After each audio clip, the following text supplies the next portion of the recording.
5 faits surprenants sur Paul, apôtre du Christ que vous aimeriez connaître. Envisagez le passage d'un oppresseur brutal à un apôtre dévoué du Christ.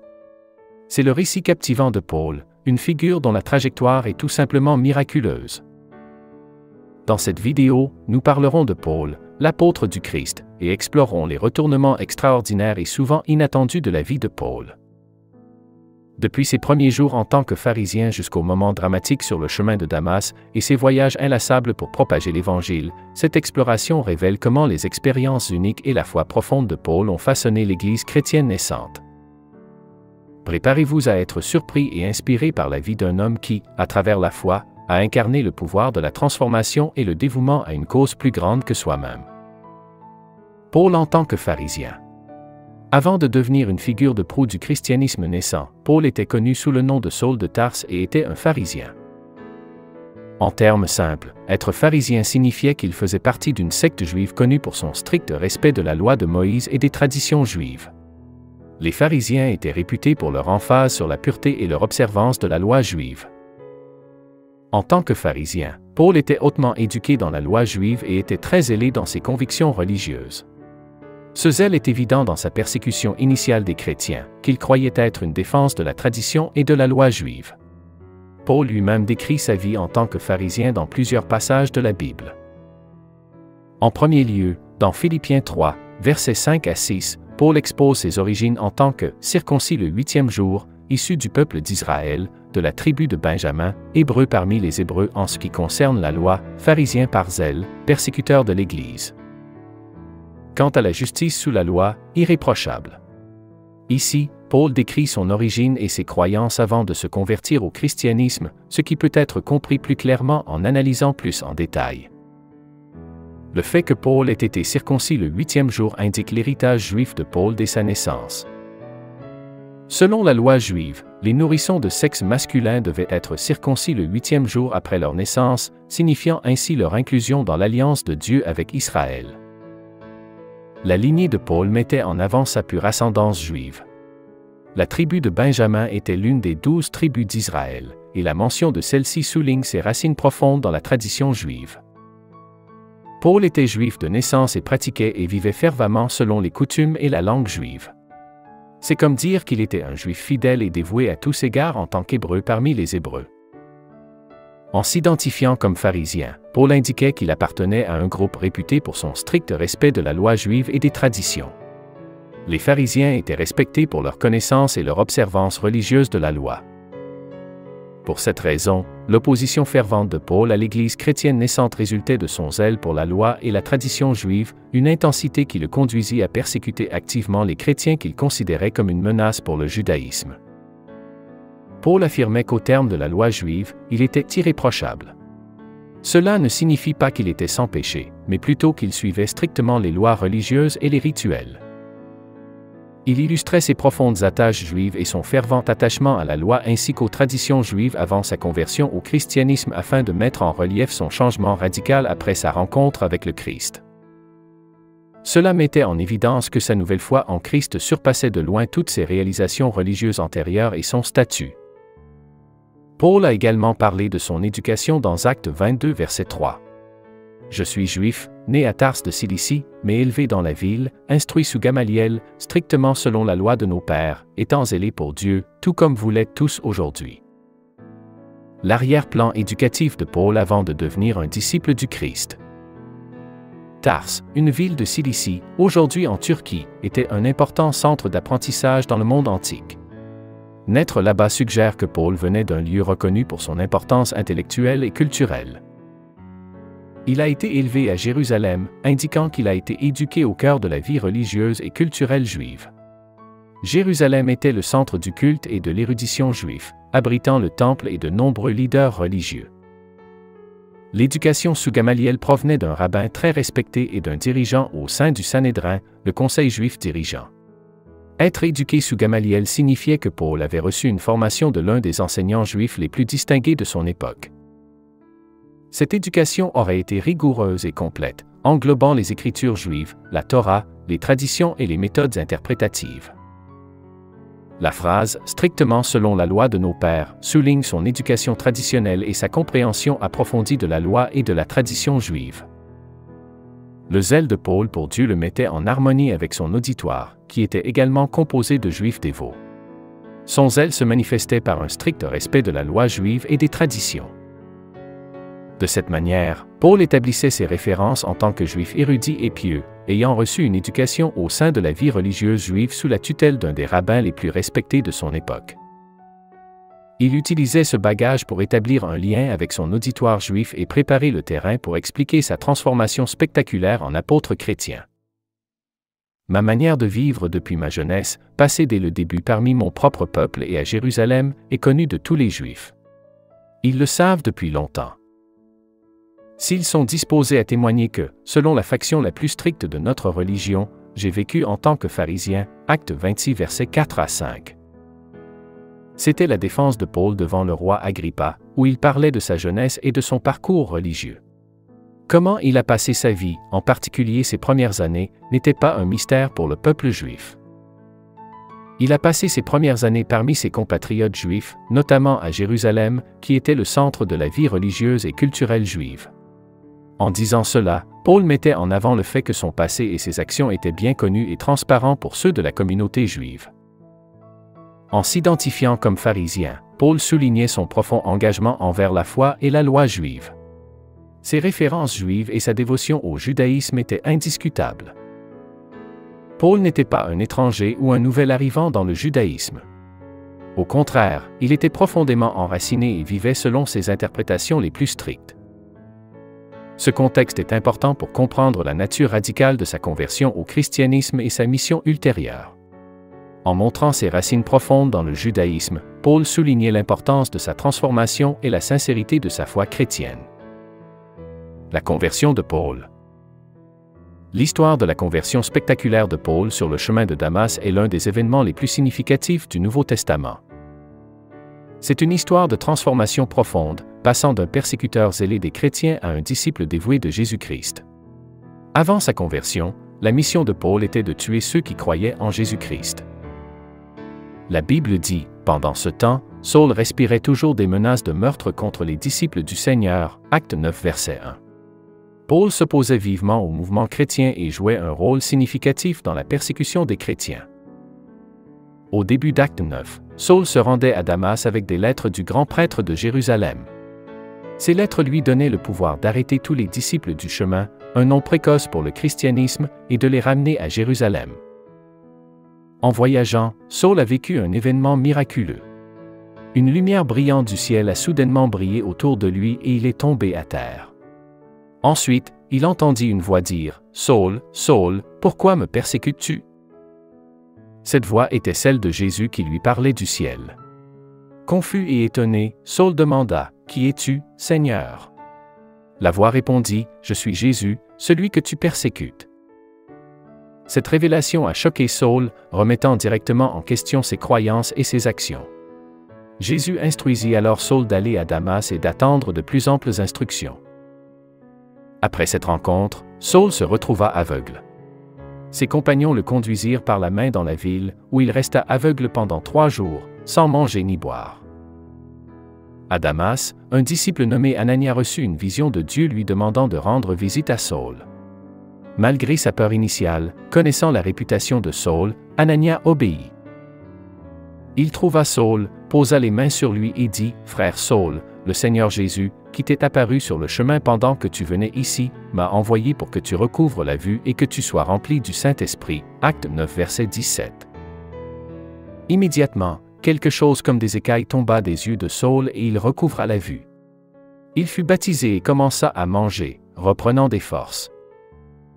Après sa conversion, Saul, qui serait plus tard connu sous le nom de Paul, commença à prêcher dans les synagogues que Jésus est le Fils de Dieu. Il surprit ceux qui connaissaient ses efforts précédents pour détruire le mouvement chrétien. L'histoire d'Actes n'est pas seulement celle de la conversion de Paul. C'est aussi un moment pivot dans l'histoire de l'Église primitive. Il marque la transformation d'un persécuteur clé en un fervent défenseur du christianisme et montre les moyens puissants et souvent inattendus par lesquels la foi chrétienne s'est répandue au cours de ses premières années.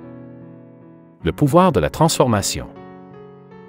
L'histoire de la conversion dramatique de Paul sur le chemin de Damas est un puissant exemple de la manière dont une vie peut être transformée par le Christ. La vie de Paul a subi un revirement complet. De persécuteur des chrétiens, il est devenu l'un des défenseurs les plus passionnés du christianisme. Cela démontre que, grâce au Christ, même les changements les plus inattendus et profonds sont possibles. Des personnes qui semblent les plus éloignées de la foi peuvent devenir ses promoteurs les plus ardents. Après sa rencontre avec le Christ, la vie de Paul a pris une nouvelle direction et un nouveau sens. Il a consacré sa vie à diffuser le message de Jésus, qu'il avait autrefois tenté de réprimer. Cette transformation souligne comment le Christ peut donner un nouveau sens et une nouvelle direction à la vie, redirigeant les objectifs et les actions vers quelque chose de positif et d'impactant. La cécité physique de Paul sur le chemin de Damas et sa guérison ultérieure symbolisent un éveil spirituel. Cela montre comment l'intervention du Christ peut apporter l'illumination et la guérison non seulement sur le plan physique, mais aussi sur le plan spirituel et émotionnel, conduisant à la rédemption et à un nouveau départ.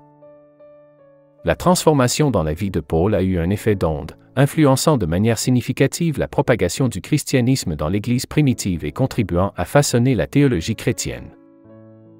Ces écrits constituent une partie substantielle du Nouveau Testament. Cela illustre comment une vie transformée peut laisser une empreinte et un héritage durable, influençant les autres et contribuant à des causes plus grandes. Son histoire est une source d'espoir et d'encouragement pour beaucoup. Elle suggère que personne n'est au-delà de la portée de l'amour et de la transformation du Christ. Indépendamment du passé, chacun a le potentiel de changer et de faire une différence positive. La transformation de Paul à travers le Christ montre qu'un changement radical est possible, qu'un nouveau sens et une guérison peuvent être trouvés, et qu'un tel changement peut abattre des barrières, influencer les autres et offrir de l'espoir. C'est un témoignage du pouvoir transformateur de la foi et de l'impact qu'une vie changée peut avoir sur le monde. La contribution de Paul à la diffusion de l'Évangile a été massive, marquée par ses voyages missionnaires étendus, sa capacité à se connecter avec différentes cultures et ses écrits influents. Paul entreprit plusieurs voyages missionnaires majeurs à travers l'Empire romain. Ces voyages sont consignés dans les Actes des Apôtres et sont estimés avoir couvert des milliers de kilomètres, principalement à pied. Au cours du premier voyage missionnaire, relaté dans les Actes 13 à 14, Paul et Barnabas se rendirent principalement à Chypre, puis dans l'actuelle Turquie, prêchant dans les synagogues juives et parmi les gentils, non-juifs, établissant des églises en chemin. Pour un deuxième voyage missionnaire, Paul, accompagné de Silas puis de Timothée, traversa l'Asie mineure et se rendit en Europe, incluant des lieux tels que Philippe, Thessalonique, Athènes et Corinthe. C'est au cours de ce voyage que le message chrétien commença à se répandre significativement parmi les peuples. Le troisième voyage missionnaire fut l'occasion pour Paul de revisiter les églises qu'il avait fondées en Asie mineure et en Grèce, renforçant les communautés sur place. Il passa un temps considérable à Éphèse, une grande cité de l'Empire romain. La capacité de Paul à se connecter avec différentes cultures en tant que juif et citoyen romain était essentielle, car il était familier avec la culture grecque. Cela le dotait d'une capacité unique à s'engager avec des publics divers. Il excellait à connecter avec les Juifs en partageant leur héritage et leur connaissance des Écritures, ainsi qu'avec les autres peuples, en comprenant leurs antécédents philosophiques et leurs coutumes. Paul adapta de manière célèbre son message pour différents publics. Aux Juifs, je suis devenu comme un Juif afin de gagner les Juifs. À ceux qui n'ont pas la loi, je suis devenu comme un homme sans la loi. Je suis devenu tout à tous afin d'en sauver de toute manière quelques-uns. 1 Corinthiens 9 versets 20 à 22. Les lettres de Paul aux premières églises constituent une part significative du Nouveau Testament. Ces écrits abordaient diverses questions dans les premières églises, fournissaient des éclairages théologiques et offraient des conseils sur la vie chrétienne. Ces lettres aux Romains, Corinthiens, Galates, Éphésiens, Philippiens, Colossiens et Thessaloniciens, entre autres, sont des textes fondamentaux pour la théologie chrétienne. Au-delà de la prédication, Paul a joué un rôle clé dans l'établissement et le développement des premières communautés chrétiennes à travers l'Empire romain. Il a fourni à ces communautés un leadership, une structure et des enseignements, posant ainsi les bases pour l'Église future. L'engagement de Paul en faveur de l'inclusion des peuples dans la foi chrétienne, sans l'obligation de suivre la loi juive, telle que la circoncision, a été significatif dans le développement du christianisme en tant que foi universelle. Dans l'ensemble, sa contribution à la propagation de l'Évangile a été monumentale. À travers ses voyages missionnaires, il a diffusé le message chrétien dans une vaste région de l'Empire romain. Sa capacité à se connecter avec différentes cultures et ses écrits théologiques ont contribué à façonner l'Église primitive et continuent d'influencer le christianisme aujourd'hui. L'influence de Paul dans l'Église primitive. Le voyage de l'apôtre Paul à Éphèse, tel que consigné dans les Actes 19, est une histoire remarquable mettant en lumière la puissance transformative de son ministère et l'impact considérable de l'Évangile au début de l'ère chrétienne. Les enseignements de Paul n'ont pas seulement éclairé les disciples sur le Saint-Esprit, mais ont également conduit à des événements miraculeux et à des changements sociaux significatifs.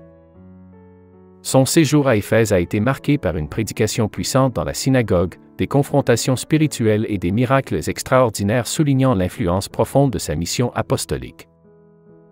Ce chapitre illustre vivement comment le message de Paul sur Jésus-Christ a suscité à la fois un éveil spirituel et une agitation sociale, affectant profondément Juifs et Grecs, laissant une empreinte indélébile dans l'histoire du christianisme naissant.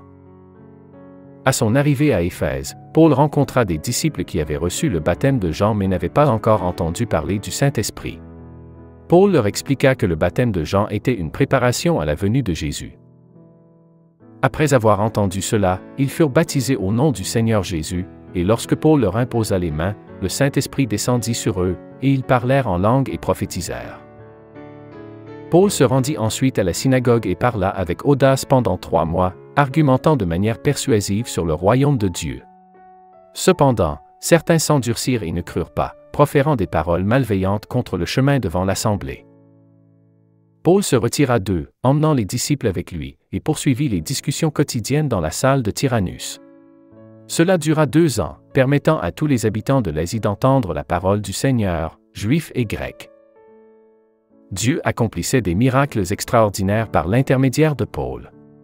Même des mouchoirs ou des tabliers qui avaient touché sa peau étaient emportés vers les malades, et leur maladie les quittait, et les esprits malins sortaient d'eux. Pendant ce temps, quelques exorcistes juifs tentèrent d'invoquer le nom du Seigneur Jésus sur ceux qui étaient possédés par des esprits malins, disant « Je vous conjure par le Jésus que prêche Paul ». Parmi eux se trouvait cette fille d'un grand prêtre juif nommé Séva. Cependant, l'esprit malin leur répondit « Je connais Jésus, et je reconnais Paul, mais qui êtes-vous » Acte 19 verset 13. Alors l'homme possédé par l'esprit malin se jeta sur eux, les maîtrisa, et ils s'enfuirent de la maison nus et blessés.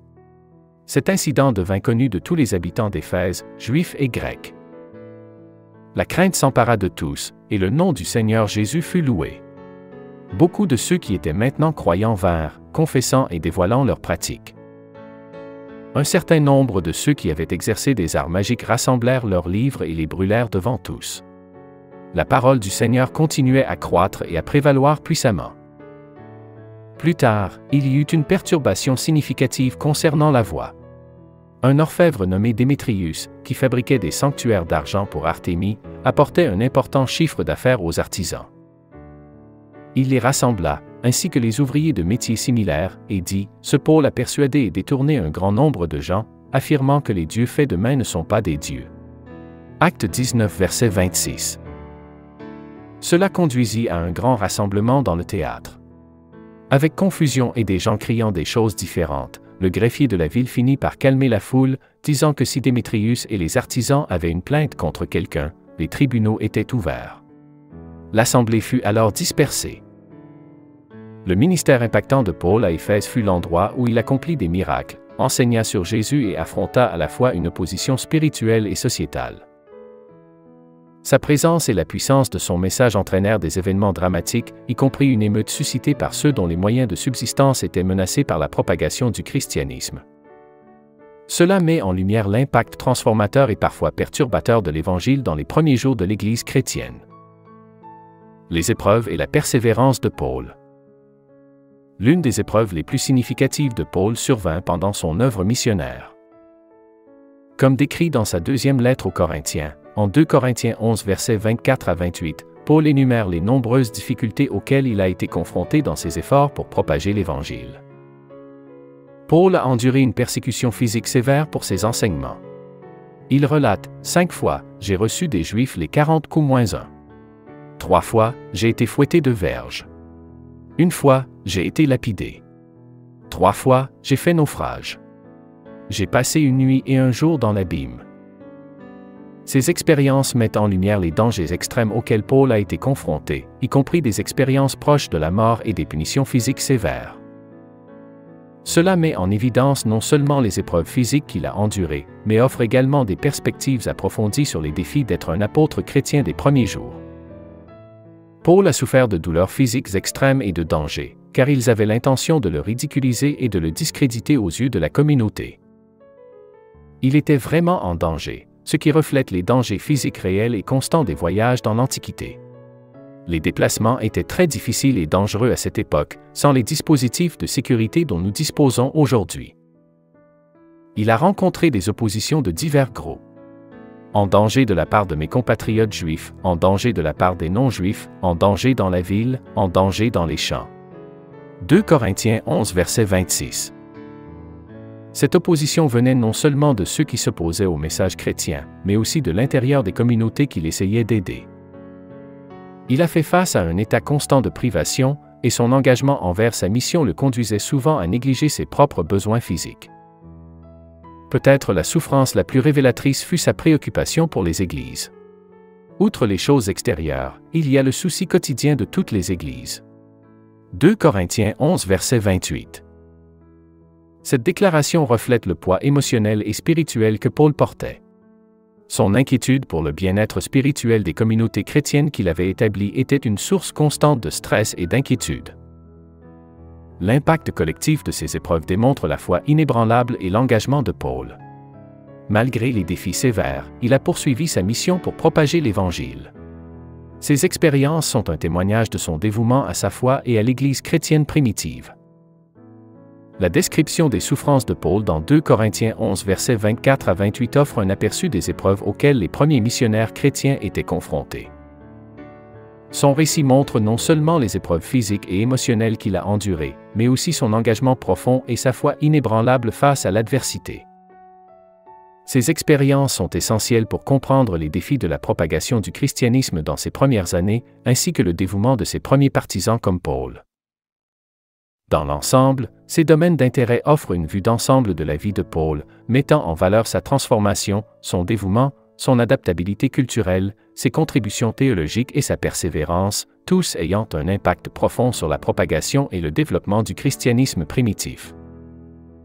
En réfléchissant sur Paul, l'apôtre du Christ, il devient évident que la vie et la transformation de Paul offrent des leçons profondes pour nous tous. De sa conversion dramatique sur le chemin de Damas, acte 9 versets 3 à 6, à son engagement inébranlable à propager l'Évangile, le parcours de Paul nous enseigne sur la puissance de la foi et de la rédemption. Son passé en tant que pharisien, ses voyages étendus et sa capacité à se connecter avec des cultures diverses soulignent les façons extraordinaires dont Dieu peut utiliser nos expériences uniques à des fins divines. La vie de Paul, résumée dans ses propres mots, « Je peux tout par celui qui me fortifie » Philippiens 4 verset 13, sert de puissant rappel du pouvoir transformateur de la foi et des possibilités infinies qui résident dans une vie dédiée à servir un appel supérieur. Prions. Seigneur, nous te remercions pour la vie et les enseignements de Paul, l'apôtre du Christ. Puissions-nous être inspirés par son parcours surprenant, de persécuteur à prédicateur, par sa foi inébranlable et par ses écrits profonds. Guide-nous pour incarner son courage, pour embrasser le changement comme il l'a fait, et pour propager ton amour et ta parole avec la même passion. Aide-nous à apprendre de ces expériences, à grandir dans notre foi et à rester fermes dans notre dévouement envers toi. Amen.